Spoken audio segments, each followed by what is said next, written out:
Well students, आज हम विज्ञान में मूल्यांकन इस प्रकरण पर डिस्कस करेंगे। इवैल्यूएशन इन साइंस, इसमें मूल्यांकन और मापन के विषय में हम चर्चा करेंगे। सबसे पहले हम मापन को समझते हैं। मापन क्या है? मापन प्रक्रिया के अंतर्गत वस्तु को आंकिक स्वरूप क्वांटिटेटिव फॉर्म प्रदान किया जाता है। मापन क्रिया में विभिन्न पक्षों के संबंध में साक्ष्यों एविडेंसेस का संकलन किया जाता है। मापन किसी वस्तु या उपलब्धि का संख्यात्मक न्यूमेरिकल मान है। तो मापन के तो ये आपने थ्योरी सुनी, लेकिन इसको एक उदाहरण के माध्यम से आप इस तरह से समझें। मान लीजिए आशा का वजन 45 किलोग्राम है। आपका भी हो सकता है, किसी का भी हो सकता है। और दूसरा उदाहरण है विनोद की बुद्धिलब्धि 140 है। तीसरा उदाहरण है प्रभा के गणित में 90 अंक हैं। चौथा उदाहरण है मेज की लंबाई 6 फीट है। तो इन चारों उदाहरणों से ये पता लग रहा है कि कोई वस्तु, गुण या विशेषता कितनी मात्रा में है, हाउ मच, यही मापन है। यह केवल कितनी मात्रा में है यह बताती है। अर्थात अगर हम कहें कि टेबल की लंबाई 6 फीट है तो हमें केवल लंबाई का पता चल रहा है। कि प्रभा के गणित में 90 अंक हैं तो हमें केवल गणित में 90 अंक हैं ये पता चल रहा है। कितने में से हैं, कैसे हैं, ये नहीं पता चल रहा है। तो अब हम मूल्यांकन के विषय में समझते हैं। मूल्यांकन में किसी वस्तु का मूल्य निर्धारित किया जाता है। वैल्यू और क्वालिटेटिव फॉर्म इसे कहते हैं। मूल्यांकन के द्वारा पता चलता है कि कौन सी वस्तु अच्छी है और कौन सी वस्तु बुरी। व्हाट इज गुड और बैड। मूल्यांकन में वस्तु के गुण दोषों का ज्ञान होता है। मूल्यांकन के अंतर्गत किसी गुण, योग्यता एवं विशेषता का मूल्य निर्धारित किया जाता है। मूल्यांकन द्वारा परिमाणात्मक तथा गुणात्मक दोनों ही प्रकार की सूचनाएं प्राप्त होती हैं, जिनके आधार पर छात्रों की योग्यता एवं उपलब्धियों का आकलन किया जाता है। तो मूल्यांकन के शाब्दिक अर्थ को इस प्रकार स्पष्ट कर सकते हैं। मूल्यांकन इक्वल्स मापन प्लस मूल्य निर्धारण। Evaluation equals measurement plus value judgement. मापन क्या है? क्वांटिटेटिव है। मूल्य निर्धारण, मूल्य का निर्धारण क्या है? क्वालिटेटिव। मूल्यांकन शिक्षा के उद्देश्यों पर आधारित रहता है। मापन द्वारा विभिन्न गुणों, योग्यताओं तथा विशेषताओं के परिमाण के विषय में जानकारी प्राप्त होती है कि अमुक छात्र या छात्रा ने 50 में से 35 या 40 अंक प्राप्त किए, परंतु 50 में से 35 या 40 अंक कितने अच्छे हैं। अतः मूल्यांकन के अंतर्गत किसी गुण, योग्यता तथा विशेषता का मूल्य निर्धारित किया जाता है। कहने का आशय है कि अगर किसी छात्र के किसी विषय में 50 में से 35 या 40 अंक आए तो केवल इससे ये पता चलता है कि अंकों का पता चलता है, तो वो मापन है खाली। जब भी कोई टीचर किसी कॉपी को चेक करता है तो उसमें अंकों को रखता है, तो इससे केवल मापन हो रहा होता है। उस अंक से वो छात्र कक्षा में कौन से स्थान पर है तथा उसकी योग्यता उस विषय में कितनी है, इसके विषय में पता मूल्यांकन के द्वारा चलता है। मूल्यांकन का आशय मापन के साथ साथ मूल्य निर्धारण से है। अधिगम अनुभवों द्वारा विद्यार्थी में अपेक्षित व्यवहारगत परिवर्तन किस सीमा तक हुए, इसका मूल्य निर्धारण मूल्यांकन करके ही पता चलेगा। मापन मूल्यांकन का ही भाग है तथा सदैव मूल्यांकन में निहित रहता है। जैसे हमने कहा किसी छात्र के जैसे पहले उदाहरण दिया गया था कि प्रभा के मैथ्स में 90 अंक हैं। इसका अर्थ ये हुआ कि कितने, ये केवल मापन हमें पता चला कि कितने अंक हैं। अगर हम मूल्यांकन की बात करें तो मूल्यांकन में हमें उसके कितने में से 90 मार्क्स हैं, 100 में से हैं, तो हम ये कह सकते हैं कि तुलना कर सकते हैं हम अन्य बच्चों के कितने हैं। 100 में से किसी के 90 है। अगर मान लीजिए 100 में से 90 अंक दूसरे स्थान को निर्धारित करते हैं, उससे भी ज़्यादा अंक किसी और बच्चे के हैं, तो हम ये कह सकते हैं कि प्रभा का कक्षा में दूसरा स्थान है। अर्थात हम उसके अच्छाई को बता सकते हैं कि वो कौन से नंबर पर है, उसके क्रम को भी बता सकते हैं। तो ये सब मूल्यांकन है।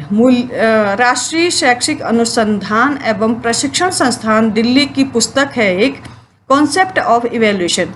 इसके अनुसार मूल्यांकन प्रक्रिया में मुख्यतः 3 बातों के संबंध में निर्णय किया जाता है। ये 3 बातें कौन सी हैं? पहली बात यह है, शिक्षण उद्देश्यों की प्राप्ति किस सीमा तक हुई। शिक्षण उद्देश्य आपको पता है कि छात्र ने जो पाठ पढ़े उसको कितने अचीव हुए, कितने परसेंटेज उसने उस प्राप्त की, ये उद्देश्य किस सीमा तक उसे प्राप्त हुए, इससे संबंधित है।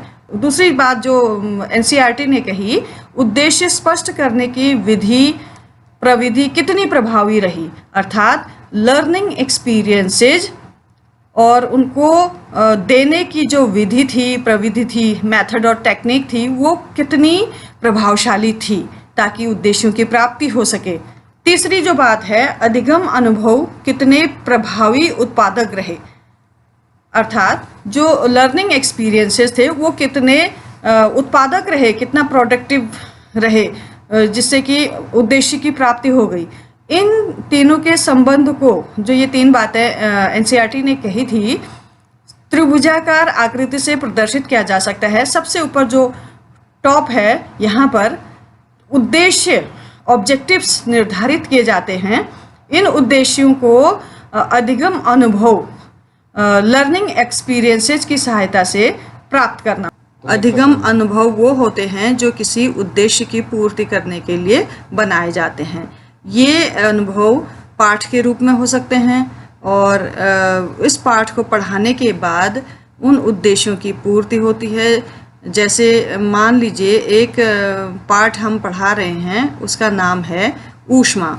ऊष्मा पाठ पढ़ाने के बाद हम उसका मूल्यांकन करेंगे और अगर मूल्यांकन के उपकरणों के माध्यम से, मूल्यांकन के जो टूल्स हैं उनके माध्यम से ऊष्मा पाठ के प्रश्नों को अगर छात्र हल कर पाते हैं तो ऊष्मा एक उद्देश्य के रूप में भी है, तो उस उद्देश्य की प्राप्ति हो जाएगी। तो इस तरह से ये ट्रायंगल पूरा हो जाएगा। शैक्षणिक उद्देश्य अधिगम अनुभव तथा मूल्यांकन दोनों को प्रभावित करते हैं। उद्देश्यों के आधार पर अधिगम अनुभवों की योजना तैयार की जाती है और वांछित उद्देश्य प्राप्त हुए या नहीं, इसकी जांच के लिए मूल्यांकन किया जाता है। जो ये त्रिभुज दिख रहा है, इसमें इसके शीर्ष में हमने उद्देश्य को इंगित किया है कि हमारे उद्देश्य क्या है। उद्देश्य जैसे फिजिकल साइंस में आपका फिजिकल साइंस की बुक पूरी आपके लिए उद्देश्य के रूप में है। अब उस फिजिकल साइंस की बुक को पढ़ने के लिए उसमें जो विभिन्न पाठ दिए हैं वो आपके प्राप्य उद्देश्य जैसे हैं। उन प्राप्य उद्देश्यों को एक एक करके अगर आप सीखेंगे तब आपको इस पूरे उद्देश्य की प्राप्ति होगी, यानी कि लक्ष्य की प्राप्ति होगी। तो इस उद्देश्य के अंतर्गत जो प्राप्य उद्देश्य हैं उन्हीं के आधार पर लर्निंग एक्सपीरियंसेस आपको दिए जाएंगे। पाठ के रूप में जो कंटेंट दिया होता है वो अधिगम अनुभव कहलाते हैं। जो कंटेंट है, जो प्रकरण हैं पाठ के रूप में, वो आपके अधिगम अनुभव हैं। उनकी फिर योजना तैयार की जाएगी कि उनके शिक्षण बिंदु, जो कंटेंट एनालिसिस पहले डिस्कस किया था, कंटेंट एनालिसिस की जाएगी। फिर उनके लिए विधियाँ, प्रविधियाँ सब चुनी जाएंगी, उनके उद्देश्य तैयार किए जाएंगे। उनका मूल्यांकन के लिए फिर लास्ट में जांच के लिए मूल्यांकन कार्य किया जाएगा। उससे पता चलेगा कि ये पाठ आपको आए अथवा नहीं आए। छात्रों को पाठ अगर आ गए तो टीचिंग सक्सेसफुल हुई, अगर नहीं आई तो फिर उसमें फिर नई विधियों के द्वारा, नई प्रविधियों के द्वारा उसको पुनः उसके पाठ को पढ़ाया जाएगा, जिससे कि मूल्यांकन के बाद उपलब्धि हो सके उद्देश्यों की। तो मूल्यांकन, जांच के लिए मूल्यांकन किया जाता है, उद्देश्यों की प्राप्ति हुई अथवा नहीं। मूल्यांकन से प्राप्त जो परिणाम हैं उनका विश्लेषण करके पता चलता है कि अधिगम अनुभव द्वारा छात्रों में उचित ढंग से अपेक्षित व्यवहार परिवर्तन हुआ या नहीं। अर्थात जब हम टेस्ट लेते हैं तो पता चलता है कि बच्चे को वो पाठ समझ में आए नहीं आए, क्योंकि पाठों से संबंधित ही टेस्ट होता है, परीक्षण होता है।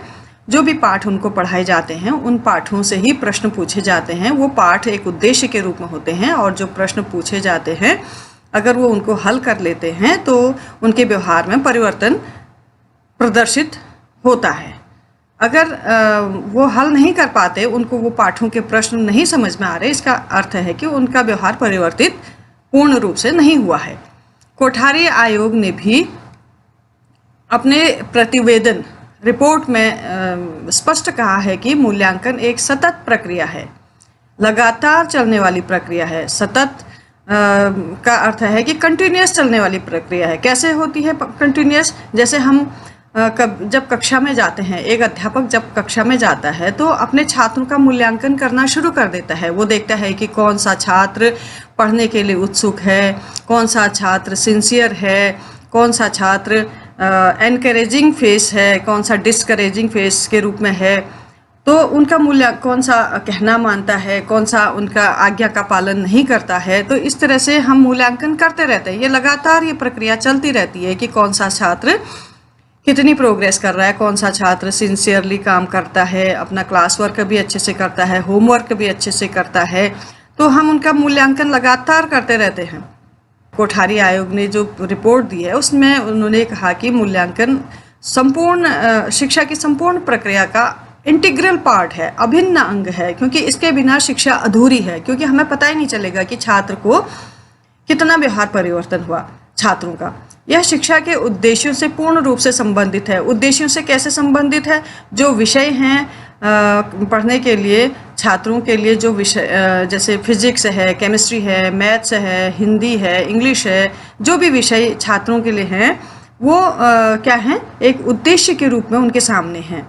उद्देश्य उनको आए नहीं आए, अचीव हुए नहीं हुए, इस उन उद्देश्यों की प्राप्ति छात्रों को किस सीमा तक हुई, इसकी जांच मूल्यांकन के द्वारा ही हो पाती है। मूल्यांकन नहीं होगा तो पता ही नहीं चलेगा कि उनको उद्देश्य प्राप्त हुए हैं या नहीं। मूल्यांकन के द्वारा शैक्षिक उपलब्धि की जांच ही नहीं की जाती, बल्कि केवल शैक्षिक उपलब्धि की जांच ही नहीं की जाती बल्कि उसके सुधार में भी सहायता मिलती है। जैसे हमें पता चलता है कि रिजल्ट खराब हुआ, हमें उपलब्धि परीक्षण से हमने पता चला कि उनके उपलब्धि में बहुत अच्छा प्रदर्शन नहीं हुआ है, तो उसके लिए भी हमको फिर अपनी स्ट्रेटेजी चेंज करनी होती है। शिक्षक को अपनी पढ़ाने की विधियों में परिवर्तन करना होता है, अपनी प्रविधियों में, तकनीकियों में परिवर्तन करना होता है, जिससे कि उपलब्धि उद्देश्यों की उपलब्धि अच्छे से हो सके। अब हम मूल्यांकन की कुछ परिभाषाएं पढ़ते हैं, समझते हैं इनको कि ये कौन कौन सी हैं। क्विलेन व हन्ना की एक डेफिनेशन है। वो कहते हैं विद्यालय द्वारा बालक के व्यवहार में लाए गए परिवर्तनों के संबंध में प्रमाणों के संकलन और उनकी व्याख्या करने की प्रक्रिया को मूल्यांकन कहते हैं। Evaluation is the process of gathering and interpreting evidences on changes in the behavior of pupils as they progress through school। Dandekar की डेफिनेशन है अगली। उसमें डांडेकर ने कहा है मूल्यांकन एक ऐसी क्रमबद्ध प्रक्रिया है जो हमें बताती है कि बालक ने किस सीमा तक किन उद्देश्यों को प्राप्त किया है। Evaluation may be defined as a systematic process of determining the extent to which educational objectives are achieved by the pupils. अगली जो डेफिनेशन है वो है कोठारी कमीशन की। इनके अनुसार अब यह माना जाने लगा है कि मूल्यांकन एक अनवरत प्रक्रिया है, यह संपूर्ण शिक्षा प्रणाली का एक अभिन्न अंग है और यह शिक्षण लक्ष्यों से घनिष्ठ रूप से संबंधित है। ये डेफिनेशन साफ तरह से ये बताती है कि कंटिन्यूअस प्रोसेस है मूल्यांकन। बिना मूल्यांकन के शिक्षण प्रक्रिया अधूरी है। क्यों? क्योंकि जब शिक्षक कक्षा में पढ़ाएगा, अब उसको पता कैसे चलेगा? जब वो मूल्यांकन करेगा। बिना मूल्यांकन के उसे पता ही नहीं चलेगा कि छात्रों ने उद्देश्यों को प्राप्त किया है अथवा नहीं। तो इसलिए ये जो है मूल्यांकन संपूर्ण शिक्षा प्रणाली का एक इंटीग्रल पार्ट है, अभिन्न अंग है, और यह शिक्षण लक्ष्यों से घनिष्ठ रूप से संबंधित है। शिक्षण लक्ष्य वही हो गए, जो विषय हैं वो शिक्षण के लक्ष्य हो गए, जो पाठ हैं वो भी उद्देश्य के रूप में हो गए। तो मूल्यांकन के द्वारा इन्हीं उद्देश्यों की प्राप्ति के विषय में बात की जाती है, विश्लेषण किया जाता है, तभी उनकी परसेंटेज पता चलती है कि कितने उद्देश्य प्राप्त हुए, कितने नहीं हुए, कितने प्रतिशत तक। इसकी इंग्लिश में जो डेफिनेशन है कोठारी कमीशन की वो ये है, it is now agreed that evaluation is a continuous process, forms an integral part of the total system of education and is closely related with educational objectives. राष्ट्रीय शैक्षिक अनुसंधान एवं प्रशिक्षण परिषद NCERT के अनुसार, NCERT ने भी एक डेफिनेशन दी है। उन्होंने कहा है मूल्यांकन एक प्रक्रिया है, प्रोसेस है ये, जिसके द्वारा यह ज्ञात किया जाता है कि उद्देश्य किस सीमा तक प्राप्त किए गए हैं, कक्षा में दिए गए अधिगम अनुभव कहाँ तक प्रभावशाली सिद्ध हुए हैं और कहाँ तक शिक्षा के उद्देश्य पूर्ण किए गए हैं। तो NCERT के जो डेफिनेशन है वो कहते हैं कि मूल्यांकन एक प्रोसेस है जिसमें ये पता चलता है कि उद्देश्य किस सीमा तक प्राप्त हुए हैं, अर्थात जो पढ़ने के उद्देश्य थे, जो पाठ थे, वो कहाँ तक छात्रों को अचीव हुए हैं, कक्षा में दिए गए जो लर्निंग एक्सपीरियंसेस थे वो कितने प्रभावशाली थे उन उद्देश्यों को प्राप्त करने के लिए। तो शिक्षा के उद्देश्य कितने अच्छे से प्राप्त हो पाए हैं अथवा नहीं। Evaluation is the process of determining the extent to which an objective is being attained, at the effectiveness of the learning experiences provided in the classroom, and how well the goals of education have been accomplished. इन सभी परिभाषाओं को अगर हम विश्लेषण करें तो मूल्यांकन के संबंध में जो सार निकला, जो निष्कर्ष निकला, वो इस तरह से है। सभी परिभाषाओं के अध्ययन से हमें ये पता चला कि मूल्यांकन क्या है। मूल्यांकन एक सतत प्रक्रिया है, जैसे कि अलग अलग परिभाषाओं में कहा गया कि मूल्यांकन एक लगातार चलने वाली प्रक्रिया है, वो कभी रुकती नहीं है। आप कहीं भी होते हैं मूल्यांकन करते हैं। विद्यालय में आप जहाँ भी कक्षा में होते हैं तो हर छात्र का आप मूल्यांकन करते हैं, उसका व्यवहार कैसा है ये जानने की कोशिश करते हैं। वो भी आपका मूल्यांकन कर रहे होते हैं कि शिक्षक कैसा है, ये शिक्षक हमें अच्छे से पढ़ा पाएगा या नहीं पढ़ा पाएगा, वो भी आपके व्यवहार का मूल्यांकन करते हैं। आप भी, क्योंकि दोनों तरफ से होता है, विद्यार्थी आपका मूल्यांकन कर रहे होते हैं, आप विद्यार्थियों का मूल्यांकन करते हैं। मूल्यांकन शिक्षण प्रक्रिया का एक अभिन्न अंग है, बिल्कुल जैसे कोठारी कमीशन ने भी कहा था कि वो इंटीग्रल पार्ट है, क्योंकि बिना इसके शिक्षण प्रक्रिया अधूरी है। इसका सीधा संबंध शिक्षा के उद्देश्यों से है, जो एजुकेशनल ऑब्जेक्टिव्स है उससे मूल्यांकन का सीधा संबंध है, क्योंकि उन्हीं एजुकेशनल ऑब्जेक्टिव्स को कितना अचीव किया ये मूल्यांकन के द्वारा ही पता चलता है। इसके द्वारा, मूल्यांकन के द्वारा विद्यार्थियों के वांछित व्यवहारगत परिवर्तनों के संबंध में साक्ष्यों का संकलन किया जाता है। मूल्यांकन में बहुत सारे टूल्स होते हैं जिनकी सहायता से हम देखते हैं कि छात्रों को जो भी एक्टिविटीज़ कराई गई उनमें उन्होंने किस में प्रतिभा किया और उनके क्या साक्ष्य थे, उनका संकलन किया जाता है। मूल्यांकन बालकों के परिणामों की गुणवत्ता, मूल्य और प्रभाविकता के आधार पर उनके भावी कार्यक्रमों का निर्धारण करता है। मूल्यांकन से पता चलता है कि कौन सा छात्र किस विषय में रुचि रखता है, किस प्रकार की एक्टिविटीज गतिविधियों में रुचि रखता है, उसी के हिसाब से उसको आगे के टास्क भी दिए जा सकते हैं। मूल्यांकन के उद्देश्य अब है अगला टॉपिक, इसी का अगला टॉपिक कि इसके उद्देश्य क्या है। पर्पज ऑफ इवैल्यूएशन, क्यों हम उद्देश्य हमेशा क्यों का जवाब देता है। हम मूल्यांकन क्यों करते हैं, हम पढ़ाई क्यों करते हैं, क्यों का हमेशा क्यों का जब जवाब देना होता है तो वहाँ पर उद्देश्य होता है। क्या उद्देश्य है मूल्यांकन के? पाठ्यक्रम में आवश्यक सुधार करना, संशोधन करना, अगर हमें वो पाठ्यक्रम ऑलराउंड डेवलपमेंट नहीं कर पा रहा है तो उसमें सुधार करना या संशोधन करना मूल्यांकन के द्वारा ही संभव है। परीक्षा प्रणाली में सुधार करना। परीक्षा प्रणाली में आजकल जो 3 किस्म के क्वेश्चंस दिए गए हैं, short answer type, long answer type, ऐसे टाइप, तो उन परीक्षाओं की जगह पहले होता था कि किन्हीं 5 प्रश्नों के उत्तर दो। तो इसलिए इससे क्या होता था, उनके छात्रों के जो विशिष्ट उद्देश्य हैं अच्छे से उनको प्राप्त हुए या नहीं हुए उसका पता नहीं चल पाता था, क्योंकि उनका प्रतिनिधित्व बहुत कम होता था उन प्रश्नों का। तो आज सुधार के रूप में हमें विभिन्न प्रकार के प्रश्न परीक्षा के जो प्रश्न पत्र है उसमें देखने को मिलते हैं 3 किस्म के, जैसे objective type, multiple choice questions और शॉर्ट आंसर्स वाले क्वेश्चंस और लॉन्ग आंसर वाले क्वेश्चंस। तो इसी तरह से हम परीक्षा प्रणाली में सुधार कर सकते हैं मूल्यांकन की सहायता से। निर्देशन एवं परामर्श हेतु उचित आधार प्रदान करना। अगर हमें मूल्यांकन से पता चलता है कि कौन सा बच्चा किस सब्जेक्ट में कमज़ोर है तो उसको निर्देशन दिया जा सकता है, परामर्श दिया जा सकता है। इसके लिए आधार मूल्यांकन ही है। अध्यापकों की कार्यकुशलता एवं सफलता का मापन करना।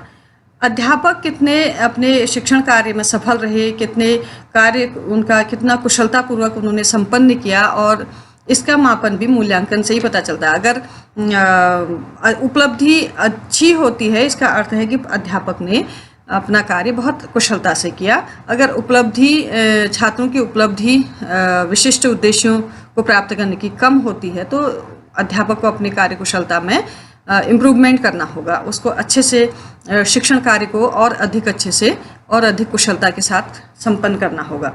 अगला है छात्रों के व्यवहार संबंधी परिवर्तनों की जांच करना। अब छात्रों के व्यवहार में कैसे परिवर्तन आया, कितना आया, ये सब मूल्यांकन के द्वारा पता चलता है। छात्र ने जो पाठ पढ़े, जो विशिष्ट उद्देश्य के रूप में जो विषय पढ़े, वो विषय उसको कहाँ तक आए, इसका पता मूल्यांकन से चलता है। छात्रों की दुर्बलताओं एवं योग्यताओं की जानकारी प्रदान करने में सहायता मिलती है। कौन से छात्र किस विषय में दुर्बल हैं और किस विषय में योग्य हैं, इसकी जानकारी भी मूल्यांकन से पता चलता है।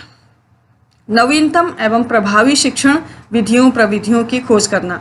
अगर हमारे जो परंपरागत प्रविधियां हैं, शिक्षण विधियां हैं, अगर उनसे शिक्षण उद्देश्यों की प्राप्ति में कठिनाई हो रही है, मुश्किल हो रही है, तो हम नवीनतम और प्रभावी शिक्षण विधियों को खोजते हैं ताकि हम अपने शिक्षण में उनका उपयोग कर सकें।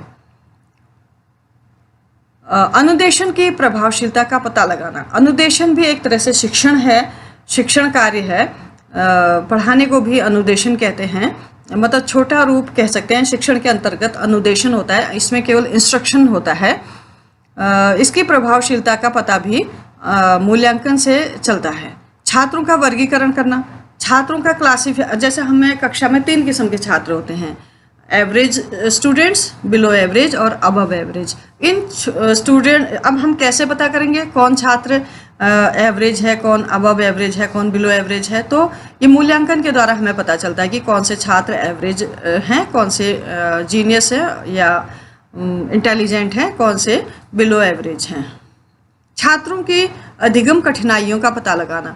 मूल्यांकन से हमें पता चलता है कि छात्रों को किसी भी विषय के किन पाठों में कठिनाई हो रही है। निदानात्मक परीक्षण इसके लिए किया जाता है।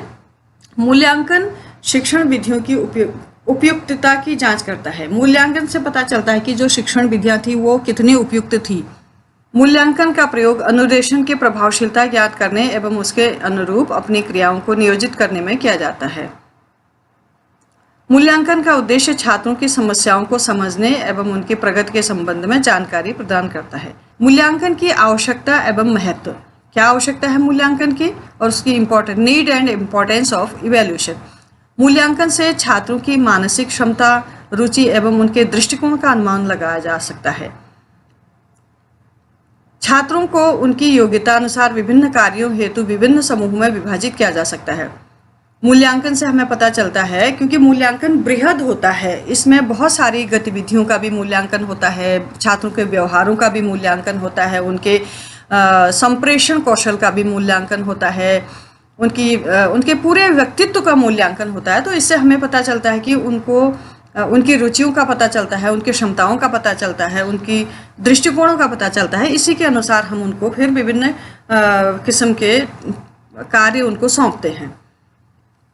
छात्रों को शैक्षिक एवं व्यावसायिक निर्देशन के लिए आवश्यक है। छात्रों को अगर हम मूल्यांकन से हमें पता चलता है कि कौन सा छात्र किस विषय में अधिक रुचि रखता है, तो उसको उसी तरह के व्यवसाय की ओर जाने के लिए परामर्श या निर्देशन दे सकते हैं। अधिगम प्रक्रिया में सुधार हेतु मूल्यांकन से हम सीखने की प्रक्रिया में भी सुधार, अधिगम माने सीखना होता है, सीखने की प्रक्रिया में सुधार ला सकते हैं। छात्रों को अपनी कमजोर तथा मजबूत स्थिति का पता लगता है। मूल्यांकन से पता चलता है कि वो किस विषय में वो बिल्कुल कमजोर है, किस विषय में वो अच्छा है, औसत है, किस में और बहुत अच्छा है। मूल्यांकन से ही पता चलता है। पाठ्यक्रम, पाठ्यपुस्तक एवं शिक्षण विधियों में सुधार करने हेतु अत्यंत आवश्यक है मूल्यांकन। परीक्षा प्रणाली में आवश्यक सुधार करने में सहायक है। बालकों की कक्षोन्नति और कक्षा विभाजन में सुविधा होती है। अब है लास्ट में मापन और मूल्यांकन में अंतर, difference between measurement and evaluation. मापन का क्षेत्र सीमित होता है। मापन में व्यक्तित्व के कुछ ही आयामों की परीक्षा संभव होती है। मूल्यांकन का क्षेत्र व्यापक होता है। इसमें छात्र के संपूर्ण व्यक्तित्व की परीक्षा की जाती है। दूसरा अंतर है, मापन के द्वारा तुलनात्मक अध्ययन संभव नहीं है। मूल्यांकन के द्वारा तुलनात्मक अध्ययन किया जा सकता है। मूल्यांकन में तुलनात्मक अध्ययन इसलिए कर सकते हैं क्योंकि हमें पता होता है कि दूसरे बच्चों के नंबर कितने हैं और कितने में से आए हैं, इसलिए हम कंपैरेटिव स्टडी कर सकते हैं। मापन एक साधन है, अपने आप में साध्य नहीं है। मूल्यांकन अपने आप में एक साध्य है। चौथा अंतर है, मापन किसी छात्र के संबंध में स्पष्ट धारणा व्यक्त नहीं करता। किसी भी छात्र के अगर विज्ञान विषय में 80% मार्क्स आने से हम उस छात्र के विषय में कोई धारणा नहीं बना सकते हैं स्पष्ट रूप से। मूल्यांकन के आधार पर किसी छात्र के विषय में स्पष्ट धारणा बनाई जा सकती है। मूल्यांकन में हम कह सकते हैं कि किसी विषय के 80% मार्क्स आए हैं तो वो क्लास में कहाँ पर स्टैंड करता है, पहले स्थान पर, दूसरे स्थान पर या तीसरे स्थान पर, और कितने में से आए हैं और अन्य बच्चों के कितने मार्क्स आए हैं, उससे कंपैरेटिव स्टडी करके हम बता सकते हैं कि वो छात्र कक्षा का एवरेज स्टूडेंट है या जीनियस स्टूडेंट है, तो हम बता सकते हैं। मापन का कार्य साक्ष्यों का एकत्रीकरण करना होता है। मूल्यांकन का कार्य साक्ष्यों से निष्कर्ष निकालना है। मापन में अधिक श्रम व समय की अधिकता नहीं होती, ज़्यादा समय नहीं लगता मापन में। मूल्यांकन में अधिक श्रम और समय की आवश्यकता होती है। मापन पाठ्यवस्तु केंद्रित होता है। जैसे किसी पाठ को हमने पढ़ाया, उसी से संबंधित प्रश्न पूछे तो उसी को हमने अंक दे दिए, तो ये मापन हो गया। मूल्यांकन उद्देश्य केंद्रित होता है। मापन उन निरीक्षणों की ओर संकेत करता है जो अंकात्मक रूप से प्रदर्शित किए जाते हैं। मूल्यांकन के अंतर्गत अंकात्मक और गुणात्मक दोनों ही प्रकार के निरीक्षणों को स्थान दिया जाता है। मापन शिक्षा का एक आवश्यक अंग नहीं भी हो सकता है। मूल्यांकन शिक्षा का एक समग्र अंग है। इसके बिना शिक्षण प्रक्रिया अधूरी है। फिर है, मापन में एक स्थिति का ज्ञान होता है। यह संपूर्ण वातावरण से पृथक रहता है। मूल्यांकन में संपूर्ण वातावरण के संबंध में स्थिति का ज्ञान होता है। मापन में वस्तु कितनी है, हाउ मच का उत्तर दिया जाता है। जैसे उदाहरण है, सुनंदा ने विज्ञान में 86 अंक प्राप्त किए, यह मापन है। मूल्यांकन में वस्तु का क्या मूल्य है, व्हाट वैल्यू का उत्तर दिया जाता है। सुनंदा ने विज्ञान में 86% अंक लेकर कक्षा में द्वितीय स्थान प्राप्त किया, यह मूल्यांकन है। द्वितीय स्थान जो उसने प्राप्त किया यह उसका मूल्य है। मापन किसी भी समय किया जा सकता है। मापन के आधार पर भविष्यवाणी सार्थकता के साथ नहीं की जा सकती। मूल्यांकन एक निरंतर चलने वाली प्रक्रिया है। मूल्यांकन में भविष्यवाणी सार्थकता के साथ की जा सकती है। इसके साथ ही ये पाठ समाप्त होता है। धन्यवाद।